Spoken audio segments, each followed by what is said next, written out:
Deep in the heart of the Cherokee Nation, locals have spotted a mysterious creature.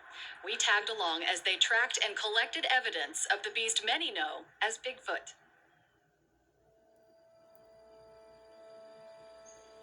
There is a vast area, natural forest that people have never seen before.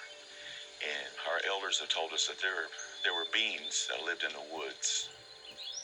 Today we hear the word Bigfoot or Sasquatch, but in our Cherokee history, in our culture, we call them Uni-Udawihi, the mythical or the secluded tribe. Now, from the cultural aspect of it, these creatures were put here by our Creator, Unetlana, and these beings were put here to help us. In our villages in ancient times, we had boundaries where we hunted and gathered, and we would present berries and edible roots at the edge of our boundaries as an offering to these creatures. And in return, these creatures would help us and protect us during our times of hunting and gathering. These beings existed a long time ago, and they do exist today. They're just not talked about as much. And some people get glimpses of them every now and then. I've been coon hunting with buddies that, I caught a glimpse of something that was, to me, was unbelievable. I see a lot more groups involved in, wanting to go out and prove that this thing exists. Is it going to be proven or is it not going to be proven? Well, curiosity drives human nature. And if you're always looking for something, you're going to find it.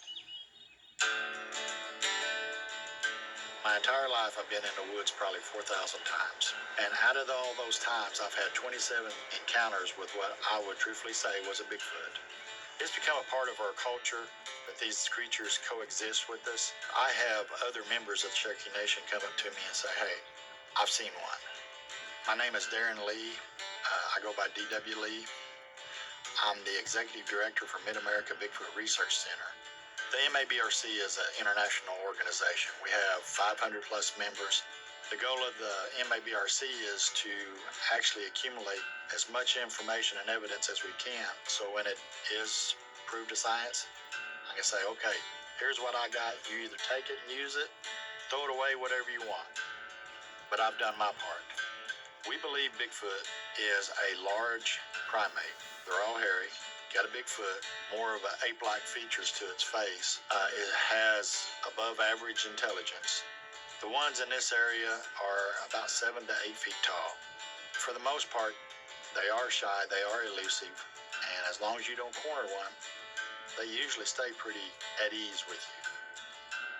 When the MABRC decides to do an expedition, we don't want to go in an area that don't have no Bigfoot sightings or any activity. We've actually got a whole bunch of research areas spread across the country. We have some here near Stillwell that are pretty active.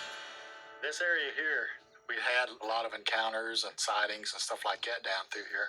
You can see some high-line power poles down there, and we speculate that the Bigfoot use a power line right-of-way as a navigation tool.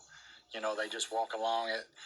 It's just a lot of uncharted wilderness out there, probably places out there that man has never stepped foot in. Once we get out there on site, we put our recorders out.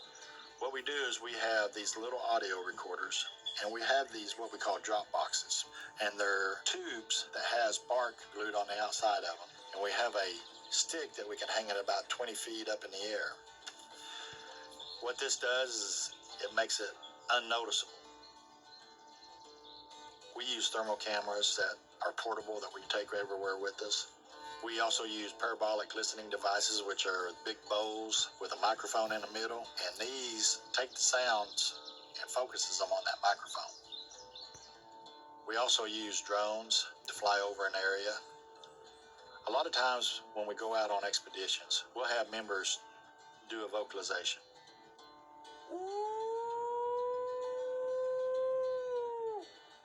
We speculate that Bigfoot makes these whooping sounds. And what we're trying to do is we're trying to get a Bigfoot to respond to these whoops.